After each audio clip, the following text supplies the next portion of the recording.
Hello my dear கிரிக்ஸ் viewers, உங்கள் எல்லாருக்கும் ஒரு பெரிய வணக்கம். இன்னைக்கான வீடியோ என்ன அப்படின்னா, நேற்று வந்து சேப்பாக்கில் ஒரு பயங்கரமான ஒரு ஈவெண்ட் ஒன்று வந்து பார்த்தீங்க அப்படின்னா நடந்துச்சு. நம்ம ரவிச்சந்திரன் அஸ்வின் அண்ணா இருக்காங்கல்ல, அவங்க வந்து பார்த்தீங்கன்னா 100 டெஸ்ட் மேட்ச் விளையாண்டு 500 டெஸ்ட் விக்கெட் வந்து பார்த்தீங்க அப்படின்னா எடுத்திருந்தாங்க.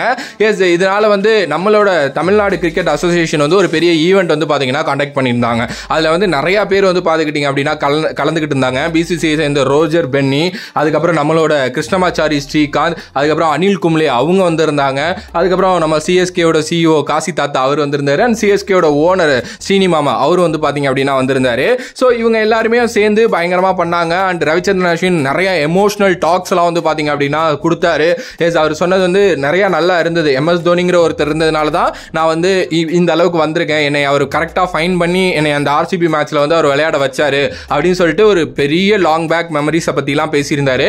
அண்ட் ஸ்ரீனிவாசன் இருக்காருல்ல, நம்ம ஸ்ரீனி மாமா, அவர் வந்து பாத்தீங்க அப்படின்னா பேசினப்போ எனக்கு சீரியஸ்லி வந்து ரொம்ப எமோஷனலா இருந்துச்சு. பிகாஸ் அவர் வந்து சொல்லியிருந்தாரு என்னன்னா, இவன் வந்து என் பையன் மாதிரி, எஸ் எவ்வளவோ பண்ணியிருக்கான், தமிழ்நாடு கிரிக்கெட்டுக்காக இவன் நிறைய நின்றுருக்கான் அப்படிங்கிறதெல்லாம் அவர் பேசினார் இல்லையா. ரொம்ப நல்லா இருந்துச்சு ஆக்சுவலி அதை கேட்கறதுக்கு. அண்ட் இன்னும் நிறைய பேர் பேசினாங்க. ரவிச்சந்திரன், எஸ் அவர் தான் வந்து பாத்தீங்கன்னா அஸ்வின் அண்ணாவோட அப்பா, அவரும் வந்து பாத்தீங்கன்னா கலந்துட்டு இருந்தாரு.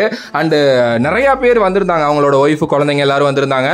1 கோடி ரூபா வந்து பாத்தீங்க அப்படின்னா பரிசு கொடுத்தாங்க. அதை தாண்டி ஒரு செங்கோல் ஒன்று கொடுத்தாங்க. அதெல்லாம் பெரிய விஷயம். ஈவன் தோ வந்து கிட்டத்தட்ட நிறைய டெஸ்ட் மேட்சஸ் வந்து பாத்தீங்க அப்படின்னா நடந்துகிட்டு இருக்கு. அதுல நிறைய பேர் 100 டெஸ்ட் வந்து பாத்தீங்க அப்படின்னா ஆடி இருக்காங்க ஆப்வியஸ்லி. அண்ட் நிறைய பேர் வந்து பாத்தீங்க அப்படின்னா விக்கெட்ஸும் நிறைய எடுத்திருக்காங்க. பட் எந்த ஒரு கிரிக்கெட் போர்டுமே இப்படி அவங்களோட ஸ்டேட் இதை வந்து கூப்பிட்டு இப்படிலாம் பண்ணது கிடையாது. தமிழ்நாடு கிரிக்கெட் அசோசியேஷன் அதுல ஒரு வேற லெவல்ல நின்றுச்சு அப்படின்னே சொல்லலாம். உடனே வந்து நிறைய பேர் அந்த இன்ஸ்டாகிராம் போஸ்ட்ல எல்லாம் கூட கமெண்ட் போட்டுக்கிட்டு இருந்தானுங்க, அதாவது உங்க கேஸ்ட் அதனால இது பண்ணுவாங்க. அதெல்லாம் இல்லப்பா, அப்பெல்லாம் டேலண்ட் இல்லாமலாம் ரவிச்சந்திரன் அஸ்வின் அங்க போகல. ஓகே, சாதாரண விஷயம் இல்ல. அவர்கிட்ட டேலண்ட் இருந்துச்சு, அவர் போயிட்டாரு, அவ்வளவுதான். ஸோ அதை நான் வந்து ரொம்ப தெளிவா நான் வந்து சொல்லிக்கிறேன். ஏன்னா அவர் மேல கூட வன்மத்தை கக்கிறவங்க இங்க இருந்துகிட்டு தாங்க இருக்காங்க. சரி, ஓகே, நம்ம மெயின் மேட்டருக்கு வருவோம். என்னன்னா, ரவிச்சந்திரன் அஸ்வின் வந்து அவ்வளவு எமோஷனலா பேசினாரு. அந்த சிஎஸ்கேக்கு அவர் எப்படி போனாரு அண்ட் எப்படி ஸ்ரீனிவாசன் அவர் எடுத்தாரு அதெல்லாம் பத்தி பேசினாரு. ஈவன் தோ ரவிச்சந்திரன் அஸ்வின் அவரோட கெரியரோட எண்ட் ஸ்டேஜஸ்ல வந்து பாத்தீங்க அப்படின்னா இருக்காருங்க. அது வந்து நம்ம எல்லாருக்குமே தெரியும். எனக்கு தெரிஞ்சு maybe next year Ravichandran Ashwin CSK எடுக்கிறதுக்கு நிறைய சான்சஸ் இருக்கு.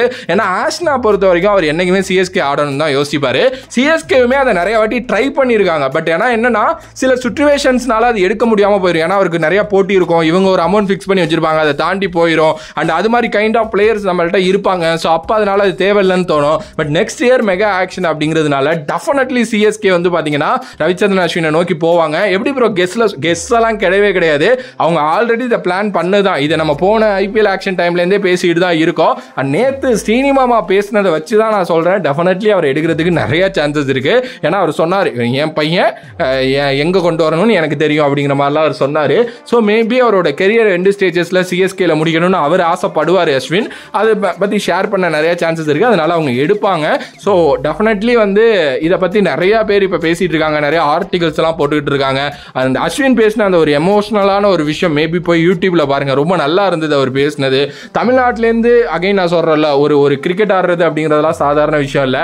நீங்க யாரா வேணா இருங்க, இங்க பாலிடிக்ஸ் இருக்குன்னு சொல்றீங்களா, நீங்க தமிழ்நாடு ஆட முடியாது. ஆனா தமிழ்நாட்டிலேருந்து இந்தியா ஆடுறதுக்குள்ள எவ்வளவு பாலிடிக்ஸ் இருக்கும், நீ இங்க யாருன்னெல்லாம் பார்க்க மாட்டான் டோட்டலா. அப்ப அதெல்லாம் தாண்டி ஒருத்தர் வந்து பாத்தீங்க அப்படின்னா 100 மேட்சஸ் விளையாண்டு 500 விக்கெட்ஸ் எடுக்கிறாரு அப்படின்னா சாதாரண விஷயம் இல்லை. அவர் பண்ணது பெரிய இம்மென்ஸான ஒரு ரெக்கார்டு. இதை தாண்டி வந்து பாத்தீங்க அப்படின்னா இன்னும் ஒரு சில விஷயங்கள் கூட, சேப்பாக் ஸ்டேடியம்ல ஒரு சைடு வந்து அஸ்வின் ஸ்டாண்ட் அப்படின்னு வைக்கணும்லாம் கூட நிறைய பேர் கருத்து போட்டிருந்தாங்க.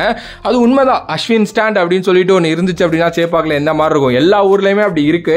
Sachin Tendulkar stand, Virat Kohli stand, Gautham Gambhir stand, ராஞ்சில கூட MS தோனி ஸ்டாண்ட் அப்படின்னு சொல்லிட்டு இருக்கு. ஸோ பெவிலியன் ஒரு சைடில் வந்து ரவிச்சந்திரன் அஸ்வின் பெவிலியன் இல்லை ரவிச்சந்திரன் அஸ்வின் ஸ்டாண்டுன்னு வச்சா ரொம்ப நல்லா இருக்கும். ஸோ பார்க்கலாம் என்ன பண்ண போறாங்க TNC அதை பத்தி அப்படின்னு சொல்லிட்டு. ஸோ உங்களோட கருத்து இதை பத்தி என்ன அப்படின்ட்டு மறக்காம கமெண்ட் பாக்ஸ்ல கமெண்ட் பண்ணுங்க. If you like the video please like, share and subscribe நம்மளோட கிரிக்ஸூப் சேனல்.